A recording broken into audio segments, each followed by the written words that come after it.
Hello all, welcome to Niche Conversations, Holiday Edition. We are talking about rivers today and kind of, how we describe rivers, how we categorize rivers, and we'll be talking to Alicia Colson about these topics. And Alicia's already here, so I'm going to invite her in.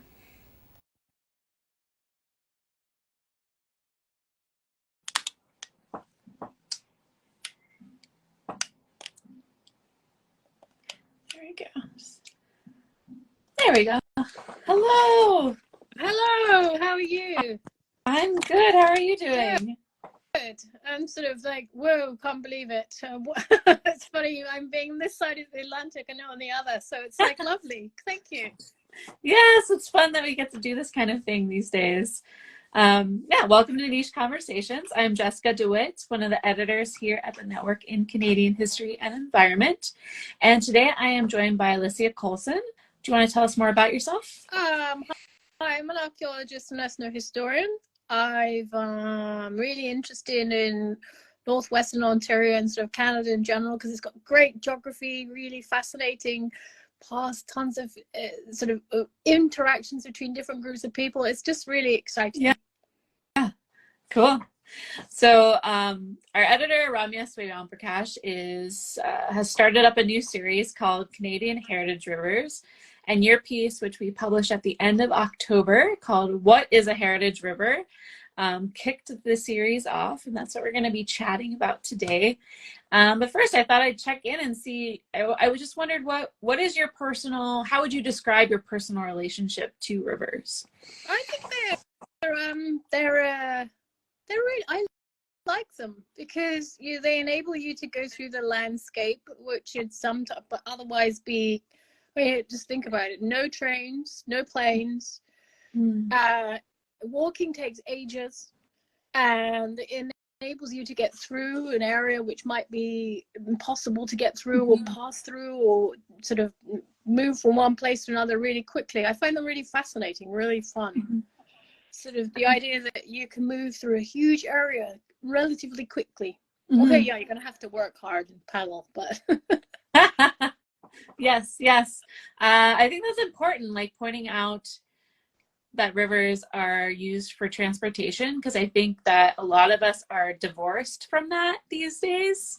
So we think a lot about the aesthetics or the recreational value of rivers, but if we ourselves are not working on the river, we're not thinking of them in that way. So I think that's a really important way to point out that we can relate to rivers.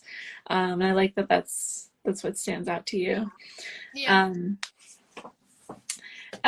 So in your piece, you kind of talk about some labels that we affix to rivers, whether it's youthful or pristine or old.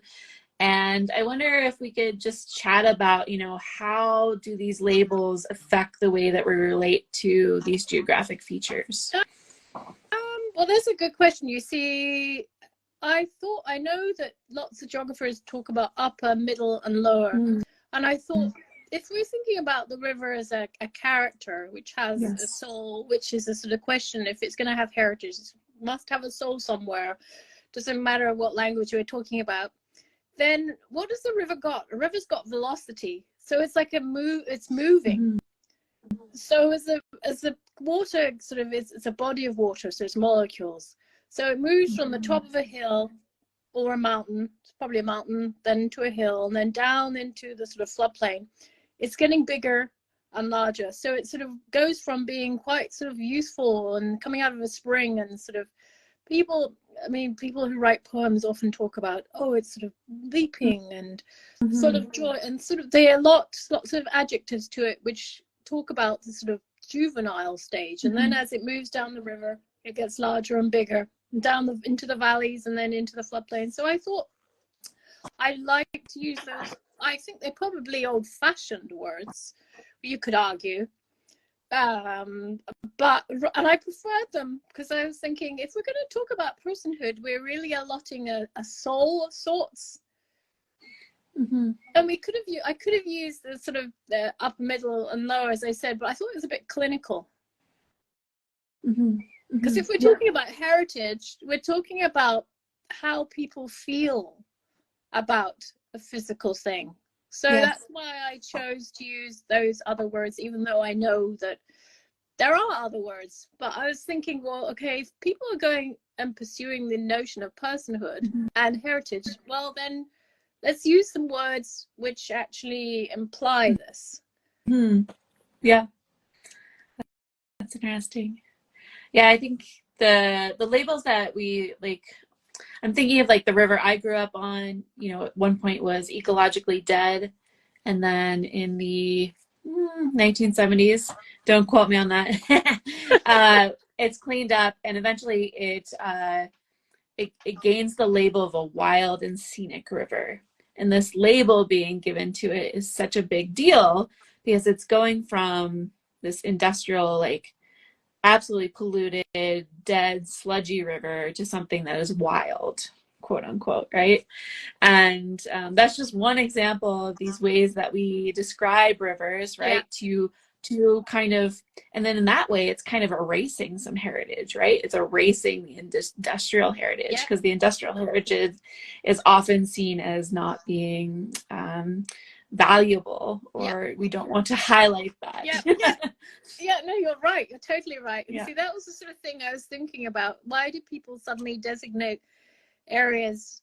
Like there's the Voyager Provincial Park, Quetico, and they always talk about, oh, it's wild. And I'm thinking, well, if you look at the 19th century stuff, it was really industrial. And it's a lovely label. And it's like, who's giving the label? Yeah, So absolutely. I completely agree with you. I like your example. It's very, it's something that we could talk about for a very long time. But you kind of hinted at it, and I think this is like the really cool, like, concluding part of your piece, is that when we're thinking of the concept of a heritage river, how does that intersect with like global movements to give rivers personhood? Good question. I think it's part of the fact that people are saying, and I was reading an example yesterday of a river in Chile, and they're arguing, well, we need to protect this river in Chile, but but we can use the water because of economically we can dam it, we can create electricity. So it's a case of, well, it's a big thing being maneuvered in various ways. So what is this thing for? Obviously, some of the cases, if it's going to be for hydroelectric power, it's going to generate power. Then, well, can you see the same kind of thing be used for power versus be a place where you go and canoe and have an idyllic, and I can start using various adjectives which summarize a sort of place where people can relax. Well, it can be everything. So it sort of makes sense why people are suddenly saying, but hey, but that river has a being.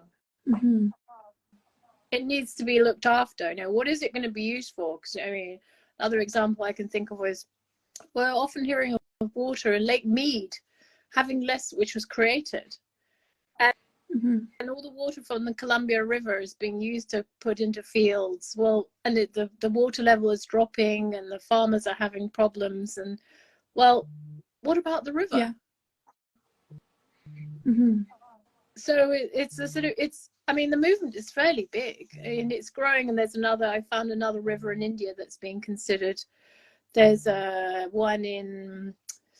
there's parts of the Amazon which are being considered. I was thinking about it, especially sad since it's 38 degrees now in Brazil and the Amazon is getting dry. Yet whenever we think of the Amazon, we think of this huge river with people and with creatures and fish, and then people talk about the currents and how until the 19th century, with a type of steamboat that had a particular type of screw engine, that it was able to move against the current and go upriver rather than downriver. Well, so which is sort of makes you think, this thing called a river actually has its own identity, so it would make sense to have personhood.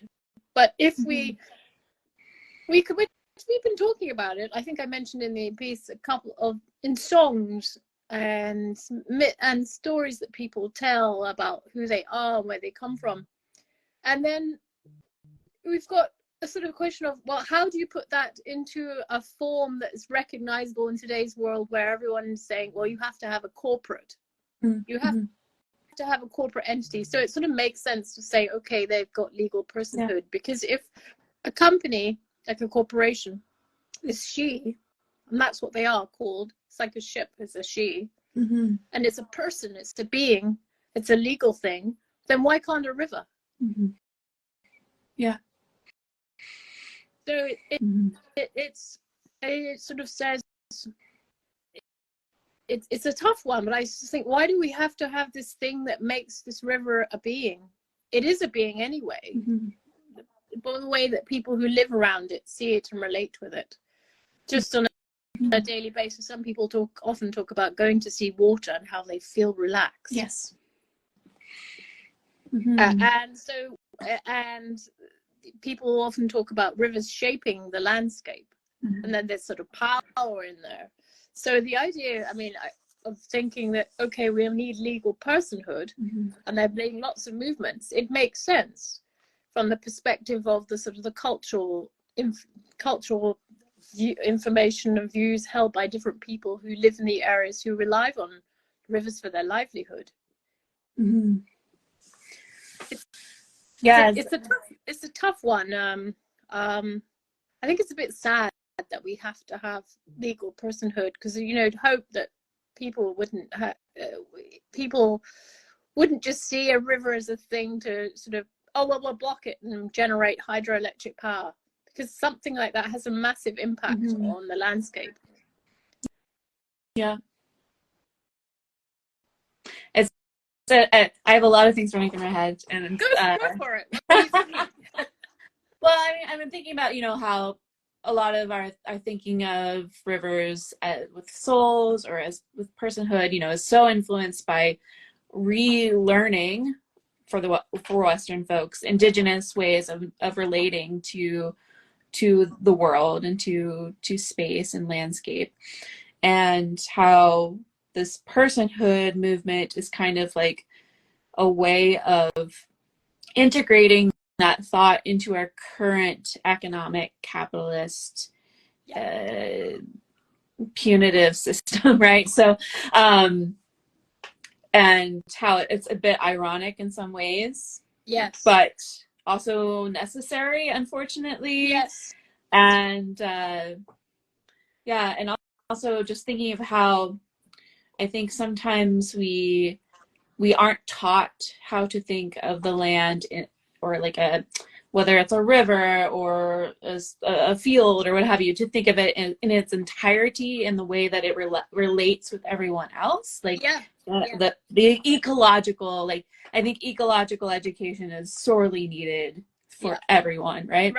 But this idea of thinking of a river as a person, as an entity, encourages everyone to think of it as in its entirety, not just the part that goes through their town or the little beach that they go to on vacation, right? It's sort of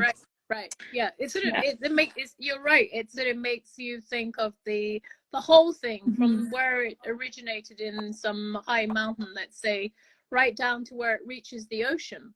It's a whole massive thing, but it does require, as you say, people to think of it holistically, as a whole, and realize it's a whole thing.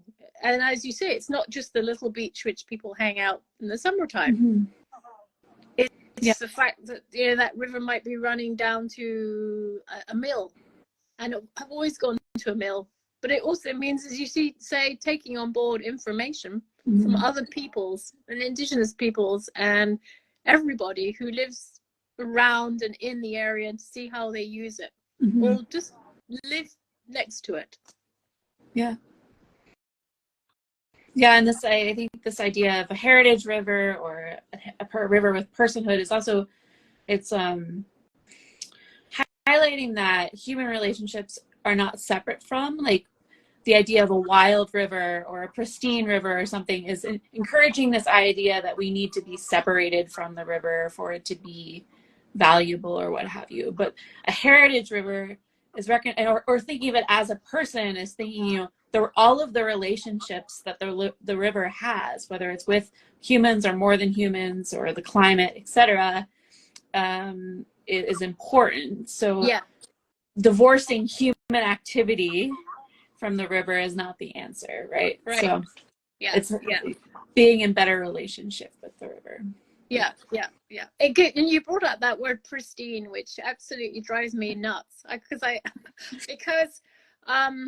know, I understand why it's used by people, but I think sometimes it to me it applies to pristine, clean. The word clean comes after, but the thing is, if you look at a river, that implies it's like clinical, Mm-hmm. and there's nothing Yeah. there because it's so clean, it's been sanitized. Well, a river isn't that. A river's, got things in it. There's bodies, there's beings, there's beavers, or there's otters, and they're living and breathing and doing whatever they do in the river. So it's not clean. Yeah. And so, yeah, I can understand why someone would say, oh, look, it's a pristine lake or it's a pristine river. And it's like, are they saying that there isn't anyone there? Mm-hmm. I think that's what that means. And I wonder whether it's the choice of word that we maybe need to sort of rethink how we use that word, because I think the thing is it actually automatically, in the way it's being used now, is like kicking stuff out. Yes. Yeah. Kicking things out and erasing the past, and denial of what will happen, and it's like I think a lot of environmental scholars have an issue with the word pristine. That's another conversation maybe, though. Yeah, I think you're probably right. Yeah, the death to pristine. Wow. Okay, so this is really fun conversation, and I think your piece just brings up a lot to think about, and I really loved it. Thank you. And thank you for writing it, and I encourage others to write about individual rivers, kind of building off of Alicia's piece, because I think it's a really good starting off point for thinking about rivers singularly as well. So yeah, thank you for joining me today. This was great. Well, thank you. I enjoyed it. Okay. Take care. Happy holidays. Bye. Happy holidays. Bye.